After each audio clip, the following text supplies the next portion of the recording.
But you can put them side by side, so Oh, you side can by make side. a longer barrier. Provided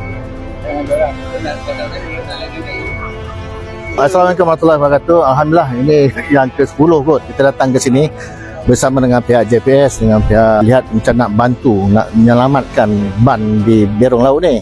Alhamdulillah, pihak yang berkenan akan hantar proposal. Pihak JPS akan menentukan okey tak okey. Namun kita doalah supaya ban ni terus selamat, orang kampung pun selamat, Tok Penghulu selamat, Tok Kampung pun selamat. Nah, nampaknya hari ni dia okey. Kami tak tahu lagi dalam seminggu dua mungkin ada benda-benda yang tidak diingini tu, kita minta doakan supaya tidak berlaku lah. Namun gitu, hari ni alhamdulillah terima kasih pada pihak JPS dengan pihak berkenaan yang nak tengok tambah baik lagi untuk mengukuhkan ban macam mana boleh bertahan supaya tidak akan berlaku lagi bencana.